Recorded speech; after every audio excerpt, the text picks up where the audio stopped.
Hello YouTube, Robert Alvarez, the Psychic Witch, also known as Mr. Lighting a Fan.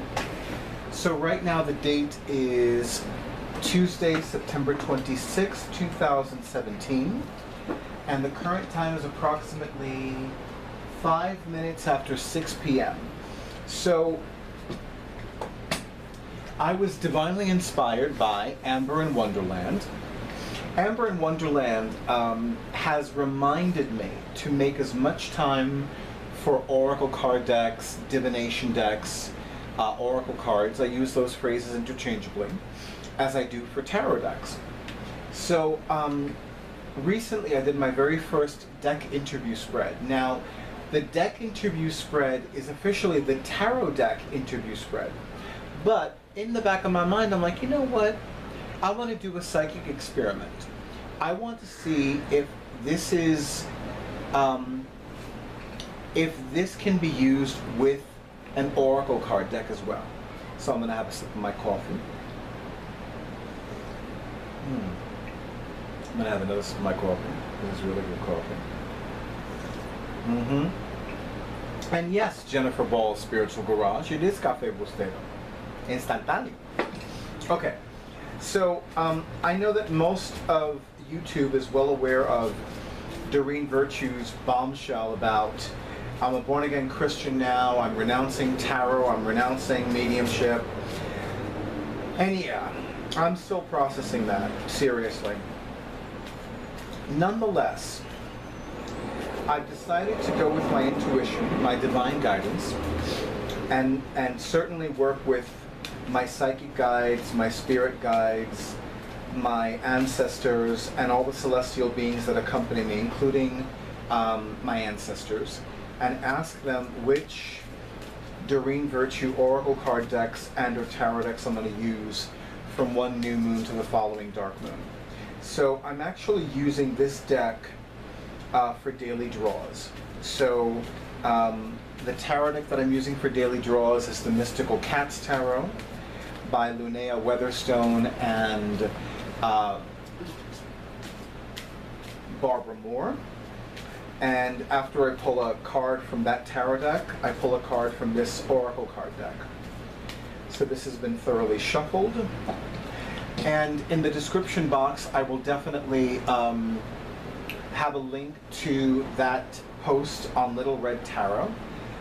Beth is the blog mistress of that beautiful and wondrous website blog. So I'm going to have my awesome audiovisual person let me know how many minutes remain. And I'm also going to, he's going to get back to me with an answer, I promise you. But in the meantime, I'm going to read to you each of the 6 questions, and I'm going to lay out one card for each question. And then, in fact, I'll do that now. So it's 6 questions. So card number 1, card number 2, card number 3. This is an image of Mother Mary that was gifted to me. I forgot who gave this to me. But since Mother Mary is one of the goddesses in this deck, I like to have this when I give readings with Goddess Guidance Oracle cards. So card number 3, card number 4, card number 5, and card number 6. And then the final message card is this one, so I'm going to leave it like that there. Okay, so for this video, this is not the tarot deck interview spread, this is the oracle card deck interview spread. So question number 1, tell me about yourself. What is your most important characteristic? White Tara, one of the 21 Taras who are or the mothers of the Buddhas, and the card is subtitled Sensitivity. So what this oracle card deck's important characteristic is right now, at the time of this reading, is sensitivity, meaning that I'm going to become more aware of my emotions, more aware of my physical functions, more aware of the energies around me. And I must admit, using this particular oracle card deck, I have become more aware of the magic of the universe. So I definitely agree with this particular card. in its card position. Question number 2, what are your strengths as a deck? Freya, bold. I must admit, I agree with this as well, because a lot of the goddesses represented in this oracle card deck are very bold, very powerful, very beloved.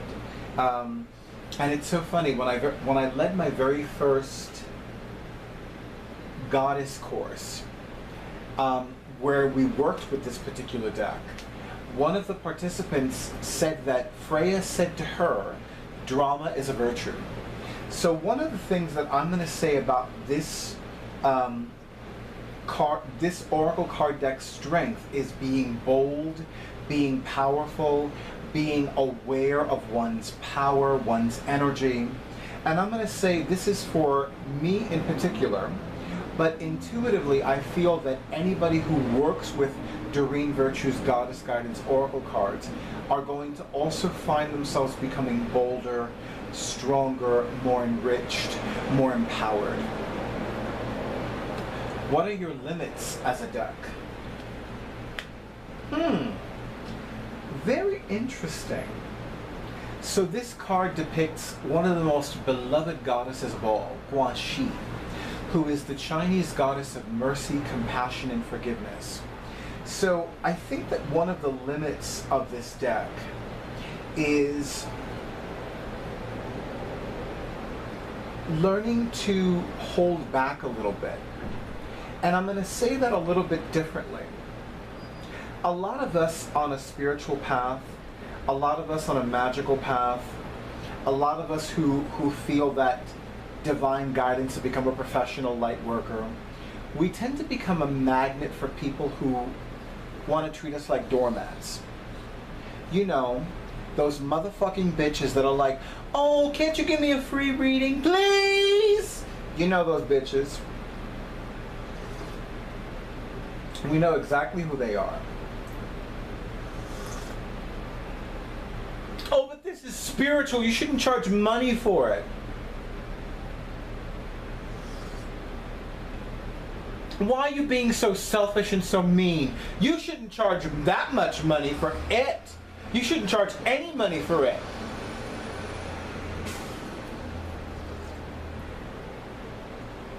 I could go on and on and on. So,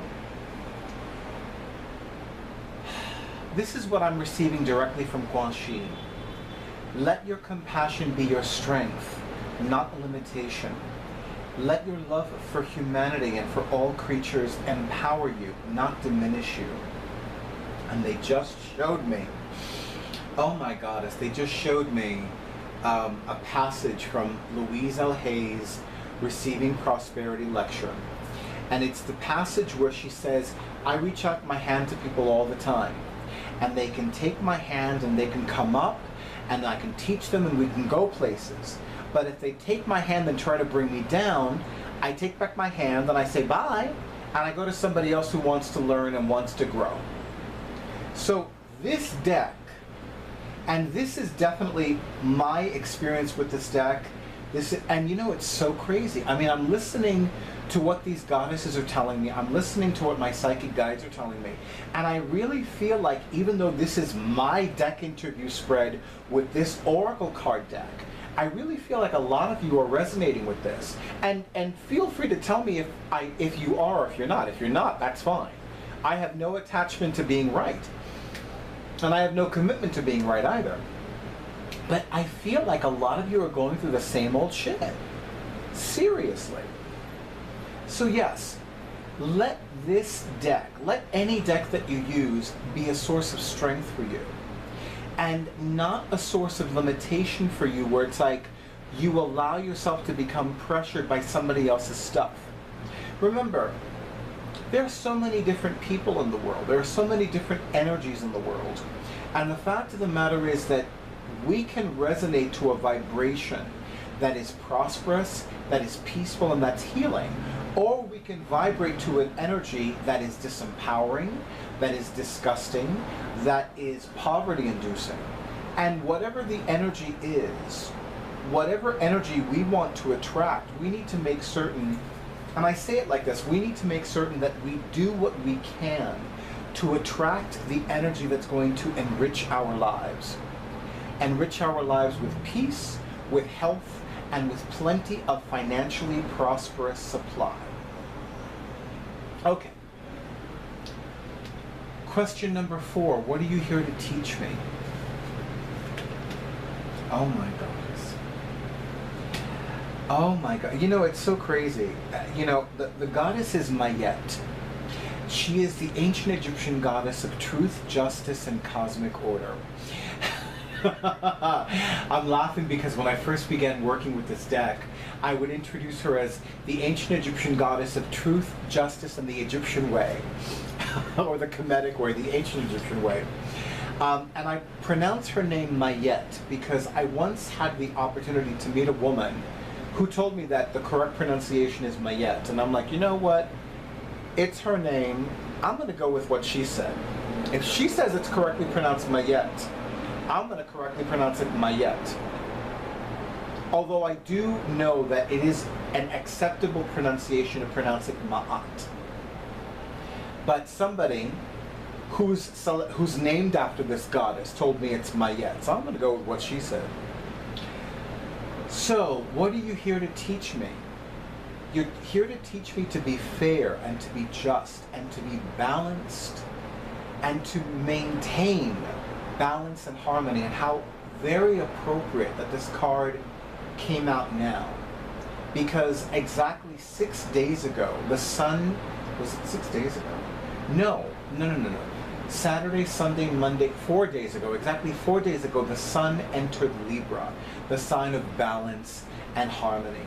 And it is no coincidence that in ancient Egyptian-themed tarot decks, Mayet is often depicted on the Justice card, and the Justice card is astrologically aligned with the sun sign Libra.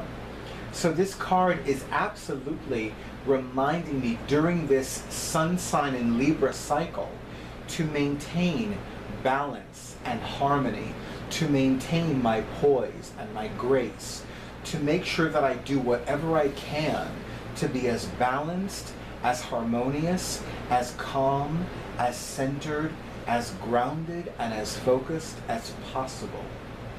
Now, every once in a while I do things that upset me. Like if I throw something on the floor with great force and it happens to be something that breaks, that actually upsets me. Because I don't want to throw things on the floor and break them, because then I have to clean it up. So sometimes, those of you watching this video, you may feel this strong desire to throw something against the floor or against the door or against the wall and break it. I have a semi-regular client who says, oh, it fell against the wall. That's such BS. She threw it against the wall because she was fucking angry. And she did it because nobody was around. She can get away with saying, oh, it fell. It happened to fall against the wall. I mean, I'm 47 years of age. I could get away with, oh, well, it slipped out of my hands. I almost fell. I would have broken a hip. I would have broken a thing. God forbid. Goddess forbid. So I had to let it fall on the floor and break. You know that's bullshit. That's what I call bullshit. No, but seriously, this card is reminding all of us. I really feel that this is reminding all of us watching this video right now that it's imperative that, especially while the sun is transiting in Libra, that we remain grounded, centered, balanced, harmonious, focused, graceful, and poised. You know, grace and poise are traditionally feminine characteristics, but I think that I need to reconnect with the essence of grace and the essence of poise. And interestingly enough, there is another ancient Egyptian winged goddess who can help me with that. And her ancient Egyptian name is Osset, but she is more commonly known as Isis, the ancient Egyptian goddess of magic, witchcraft, psychic powers, healing love, and restorative love. And my celestial mother. I don't know if you can see the bracelet that depicts her, but she is definitely there. That's her. And she is winged, and she's winged. Okay. moving on, because I feel like I spent a little too much time with that card. How can I best learn and collaborate with you? This is card number 5 for question 5. Oh, this is funny. Okay, so first, here's what I love about this card. So the name of the goddess is spelled capital E-I-R-E-E-N. That is a Celtic, or rather an Irish Gaelic spelling of Irene, which is spelled capital I-R-E-N-E. Irene is, oh my gosh, all the triple goddesses have been on my mind a lot lately, especially the fates. But Irene is one of the Furies. And it's so funny because I remember years ago, my personal psychic advisor, Roger Pratt, had posted on his Facebook page that the Weather Service made a mistake calling a tropical storm Irene, because Irene is one of the Furies. And I'm like, yeah. I mean, the card is subtitled Peace. And Irene is one of the Greek goddesses of peace. But if you go back, like if you read her original story, she was one of the Furies. You don't want a storm named after a goddess of fury. You just don't. Now, what I love about this is that this card depicts a Greco-Roman representation of my celestial mother, Osset. You know, she's holding this cornucopia that's filled with a sheaf of wheat and these rich royal purple grapes. She's holding a baby in her left hand, swaddled in purple, color of royalty. And her face is very Greco-Roman. The crown in her hair is very Greco-Roman. So how can I best learn and collaborate with you?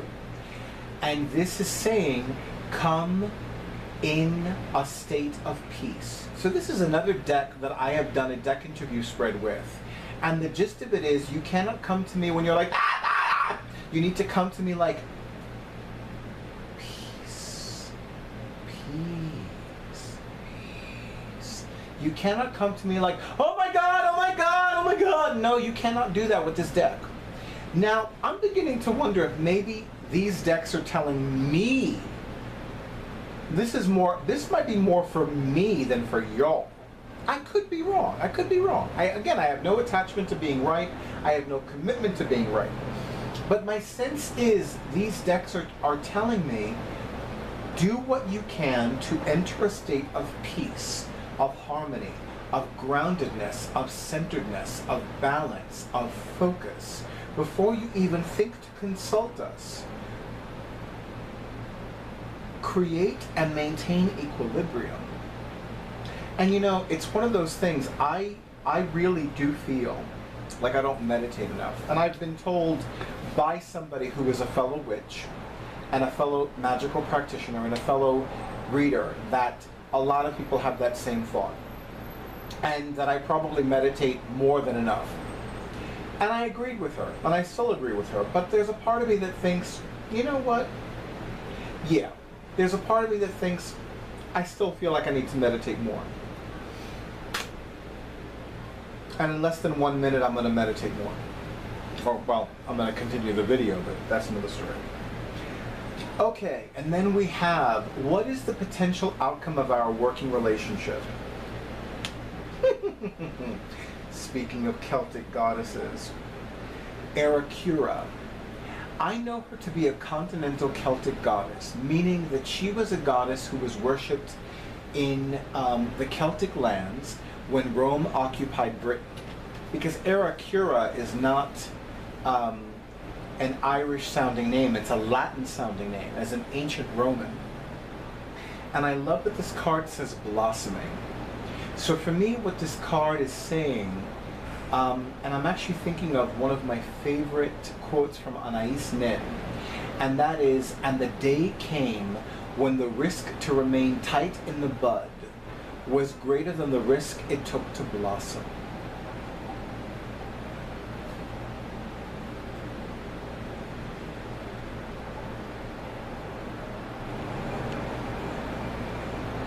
I wanted to give all of you a moment to let that sink in because it's such a beautiful expression. So the question is, what is the potential outcome of our working relationship? And the blossoming card came out. So this card is basically saying that through working with this deck, I'm going to blossom more. I'm going to shine more. I'm going to radiate my light more. I'm going to become brighter, more fulfilled, more at peace. I want to do a quick, oh, I'm almost forgetting the final message card, which is, you know what, I just can't make up this stuff. Isis. And this is not the first time this card has, the card that depicts my celestial mother has come out during this reading. I mean, since I've been working with the Goddess Guidance Oracle cards, it's just amazing to me. And the thing that I'm getting is that I'm going to have more vivid dreams.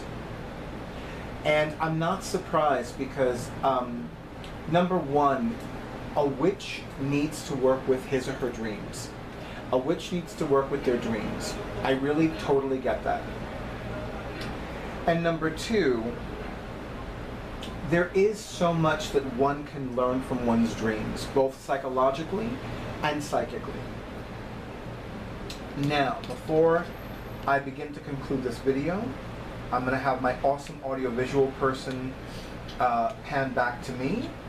I'm going to move this down a little bit, and then what I'm going to do is do a close-up of all the cards. So, let me do it like this. So this was card number 1. And this answered the question, tell me about yourself. What is your most important characteristic? Okay. Card number 2, what are your strengths as a deck? Card number 3, what are your limits as a deck? Card number 4, what are you here to teach me?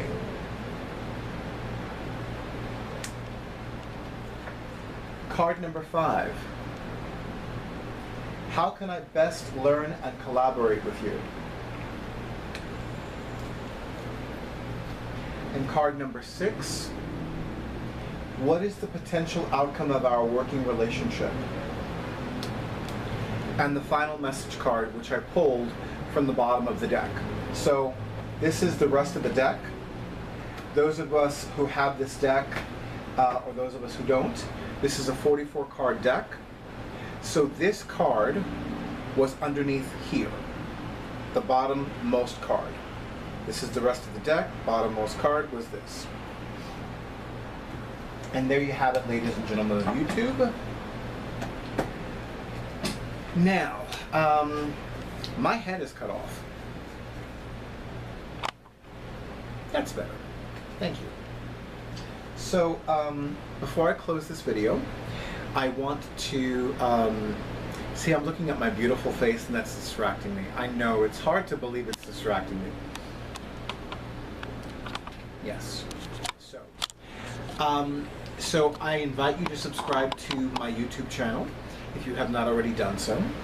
And if you have not already scheduled your reading with me, I absolutely invite you to do that as well. Yeah, that's pretty much it. I'm going to do one more video, and then I'm going to make dinner. And I want to thank you for joining me this evening. And I wish all of you many blessings of peace, of health, and of plenty. And good night.